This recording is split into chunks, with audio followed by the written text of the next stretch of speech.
Chapter 6. A night on the town, confrontation at the desert inn, drug frenzy at the circus.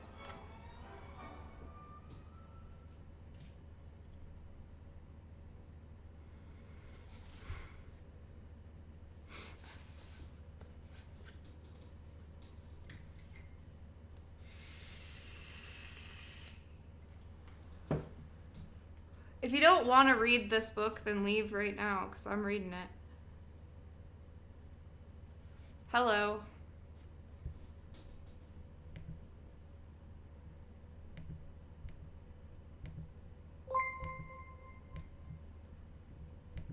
Thank you, Mangled Muppet.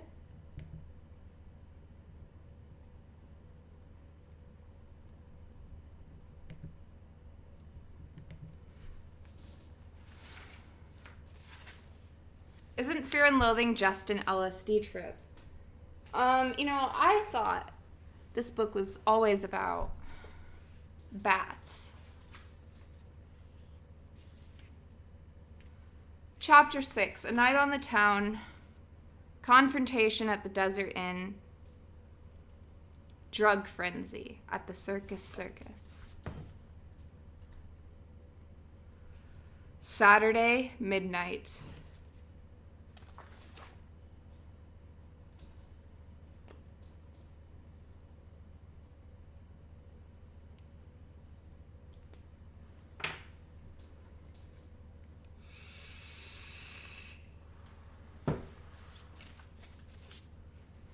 Memories of this night are extremely hazy. All I have for guide pegs is a pocket full of Keno cards and cocktail napkins, all covered with scribbled notes. Here is one. Get the Ford man. Demand a Bronco for race observation purposes. ... Photos? ? Lacerda/call ... Why not a helicopter ? ... Get on the phone. Lean on the fuckers ... Heavy yelling.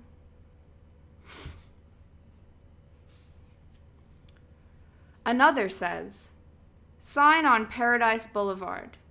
Stopless and topless ... Bush League sex compared to LA. Pasties here. Total naked public humping in LA ... Las Vegas is a society of armed masturbators / gambling is the kicker here / sex is extra / weird trip for high rollers ... House whores for winners, hand jobs for the bad luck crowd.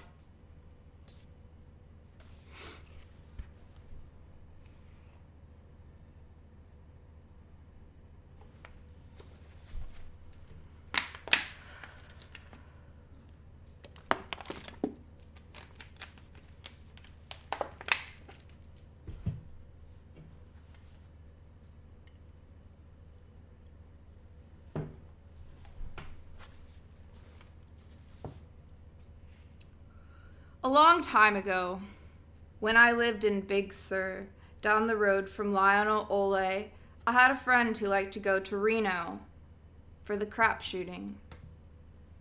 He owned a sporting goods store in Caramel. And one month he drove his Mercedes highway cruiser to Reno on 3 consecutive weekends, winning heavily each time. After 3 trips, he was something like $15,000 ahead. So he decided to skip the 4th weekend and take some friends to dinner at Nepenthe.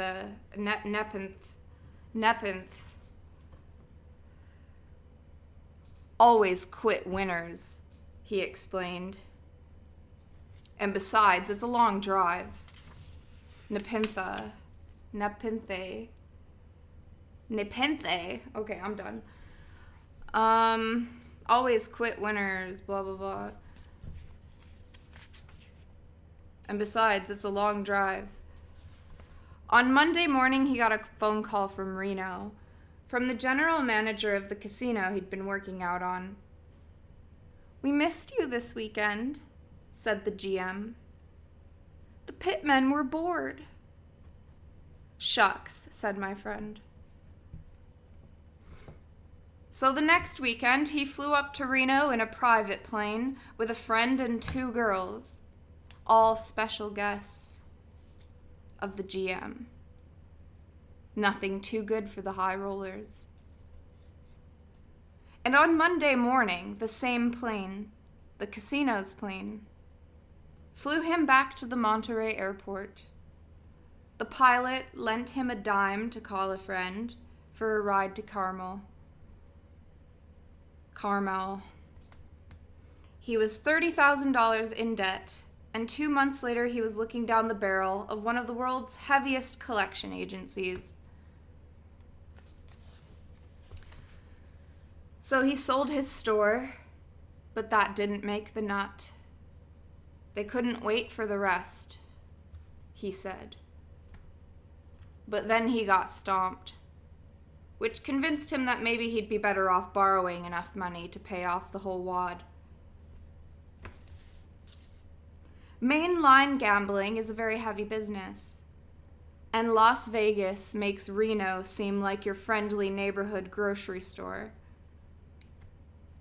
For a loser, Vegas is the meanest town on earth.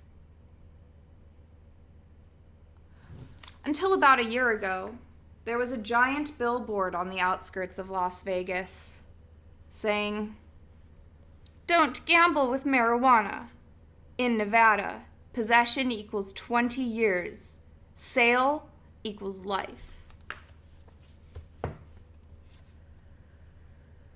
So I was not entirely at ease, drifting around the casinos on this Saturday night with a car full of marijuana and a head full of acid. We had several narrow escapes.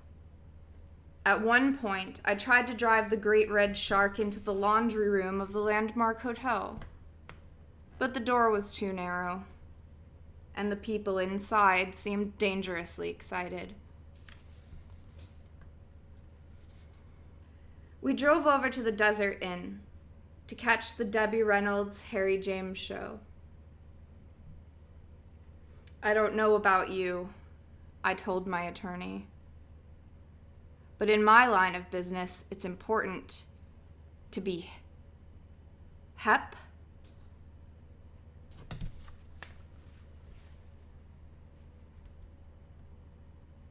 "Mine too," he said, "but as your attorney, I advise you to drive over to the Tropicana and pick up on Guy Lombardo. He's in the blue room with his Royal Canadians." "Why?" I asked. "Why what? Why should I pay out my hard-earned dollars to watch a fucking corpse?" "Look," he said, "why are we out here? To entertain ourselves or to do the job?" "The job, of course," I replied. We were driving around in circles, weaving through the parking lot of a place I thought was the Dunes, but it turned out to be the Thunderbird. Or maybe it was the Hacienda. My attorney was scanning the Vegas Visitor, looking for hints of action. "How about Nickel Nick's Slot Arcade?" he said. "Hot slots." "That sounds heavy." 29-cent hot dogs. Suddenly, people were screaming at us. We were in trouble. 2 thugs wearing red gold military overcoats were looming over the hood. "What the hell are you doing?" one screamed. "You can't park here." "Why not?" I said. It seemed like a reasonable place to park. Plenty of space. I'd been looking for a parking spot for what seemed like a very long time. Too long. I was about ready to abandon that car and call a taxi. But yes, then we found this space.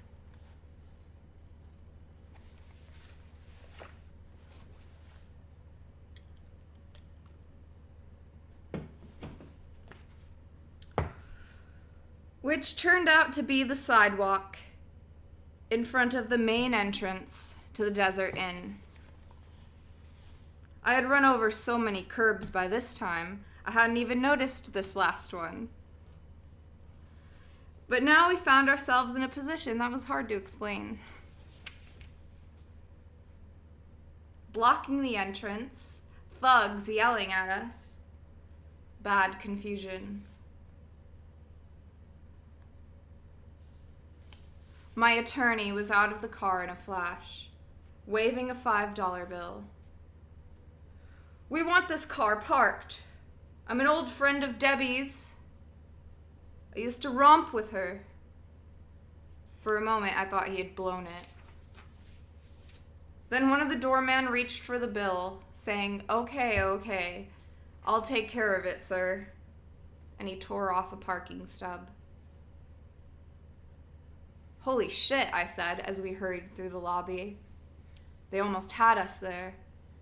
That was quick thinking. "What do you expect?" he said. "I'm your attorney.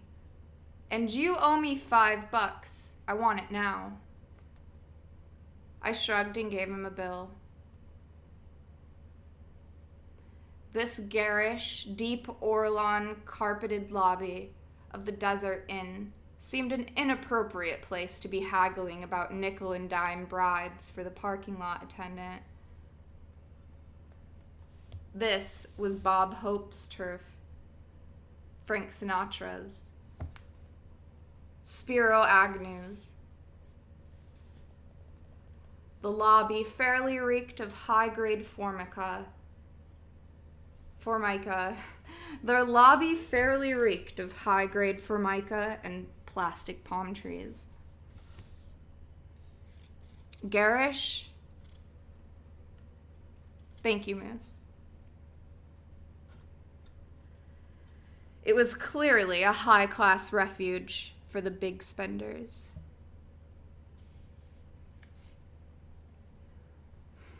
We approached the grand ballroom, full of confidence, but they refused to let us in. "We were too late," said a man in a wine-colored tuxedo. The house was already full. "No seats left, at any price." "Fuck seats," said my attorney. "We're old friends of Debbie. We drove all the way from LA for this show, and we're goddamn well going in." The tux man began jabbering about fire regulations, but my attorney refused to listen. Finally, after a lot of bad noise, he let us in for nothing, provided we would stand back quietly and not smoke. Stand in the back. Blah, blah, blah. We promised. But the moment we got inside, we lost complete control. The moment we got inside, we lost control. The tension had been too great. Debbie Reynolds was yucking across the stage in a silver afro wig to the tune of Sgt. Pepper from the Golden Trumpet of Harry James. "Jesus creeping shit," said my attorney. "We've wandered into a time capsule."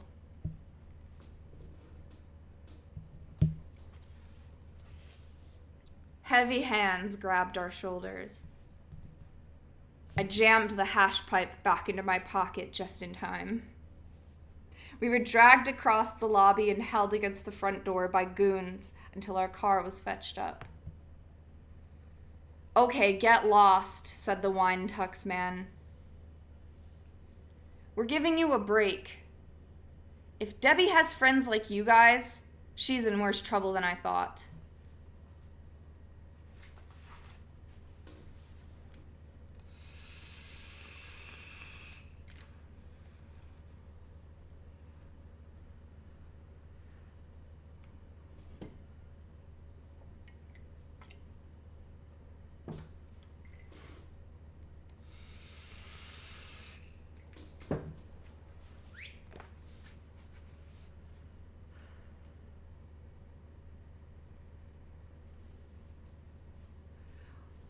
"We'll see about this," said my attorney shouted as we drove away.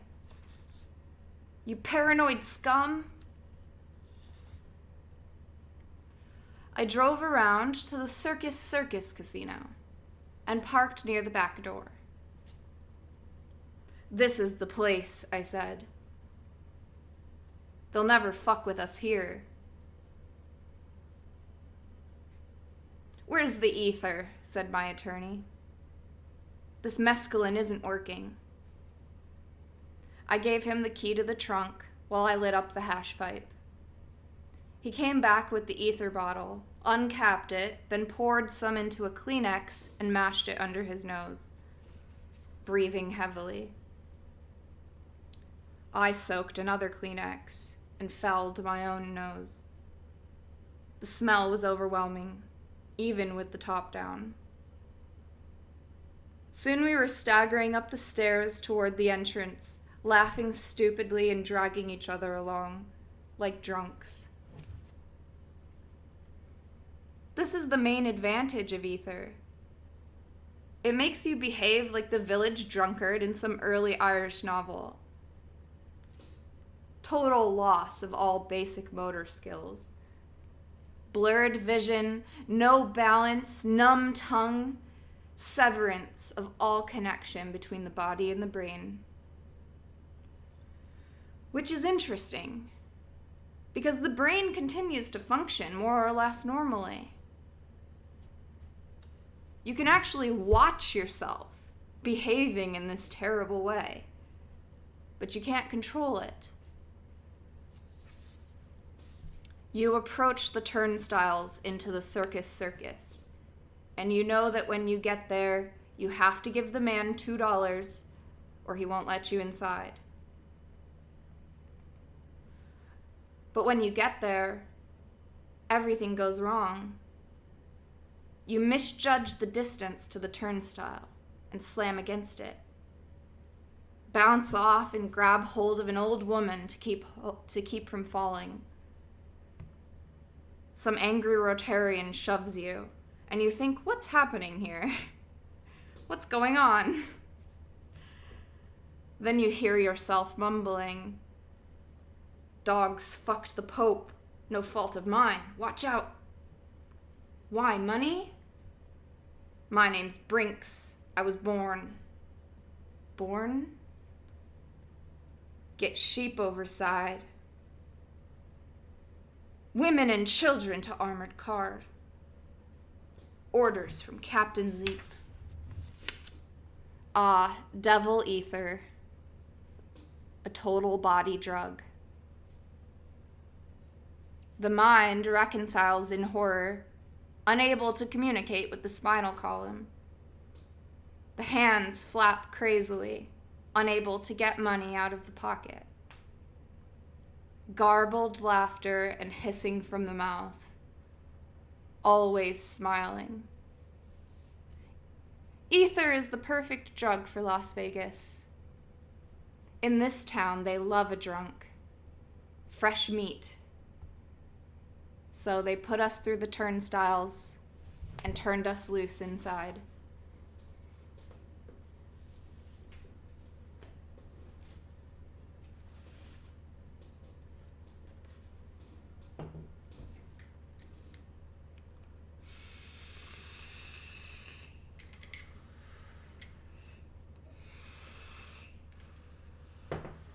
Thank you guys. The chapter's not even over.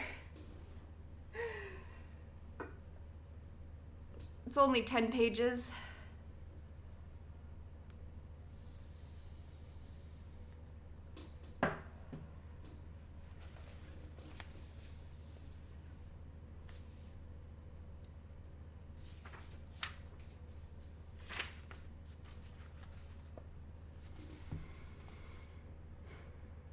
The circus is what the whole Hep world would be doing on Saturday night.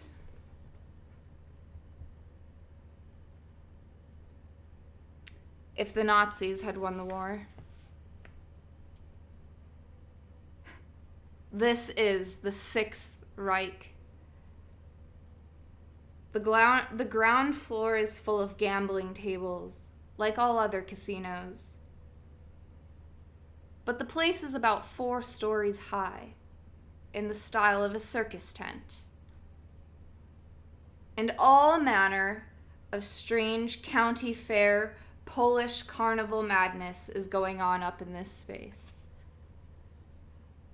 Right above the gambling tables, the 40 flying Carrazito brothers were doing a high-wire trapeze act, along with 4 muzzled wolverines and the 6 Nymphette sisters from San Diego.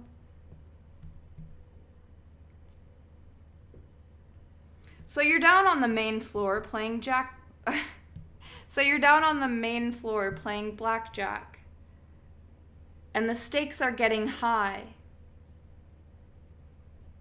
When suddenly you chance to look up, and there, right smack above your head, is a half-naked 14-year-old girl being chased through the air by a snarling wolverine, which is suddenly locked in a death battle with two silver-painted Polacks who come swinging down from the opposite balconies and meet in midair on the wolverine's neck. Both Polacks seize the animal as they fall straight down towards the crap tables. But they bounce off the net. They separate and spring back up towards the roof in 3 different directions. And just as they're about to fall again, they are grabbed out of the air by 3 Korean kittens and trapezed off to the balconies. It's Wolverines with a capital W, so I think it's the name of another troubadour act.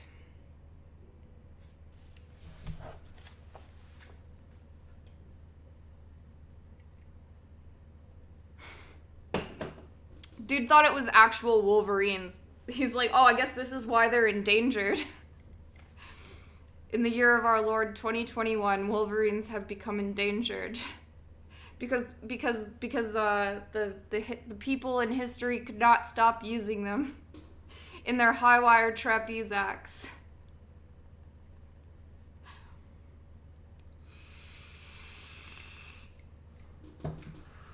And that's a rock fact.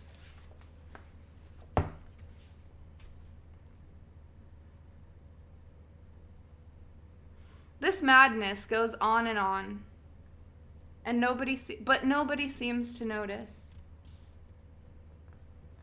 The gambling action runs 24 hours a day on the main floor, and the circus never ends.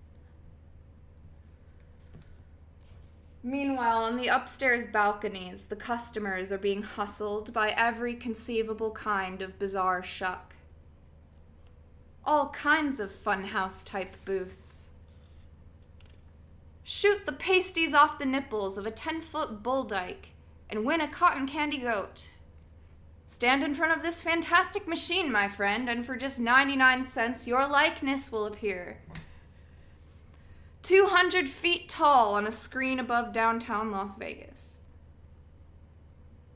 99 cents more for a voice message. Say whatever you want, fella. They'll hear you. Don't worry about that. Remember, you'll be 200 feet tall. Jesus Christ. I could see myself lying in the bed in the Mint Hotel, half asleep, staring idly out the window when suddenly a vicious Nazi drunkard appears 200 feet tall in the wood. Jesus Christ. I could see myself lying in the Mint Hotel, half asleep and staring idly out the window, when suddenly a vicious Nazi drunkard appears 200 feet tall in the midnight sky, screaming gibberish at the world. Woodstock über alles! We will close the drapes tonight. A thing like that could send a drug person careening around the room like a ping pong ball.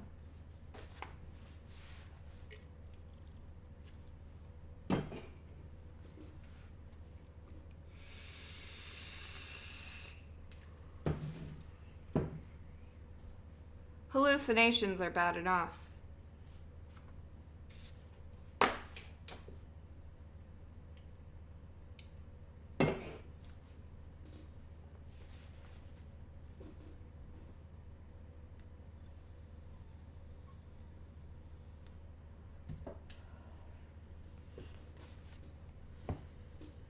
But after a while, you learn to cope with things, like seeing your dead grandmother crawling up your leg with a knife in her teeth.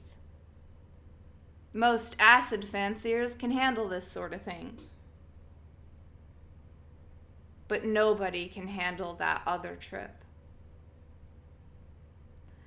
The possibility that any freak with $1.98 can walk into the circus and suddenly appear in the sky over downtown Las Vegas 12 times the size of God, howling anything that comes to his head.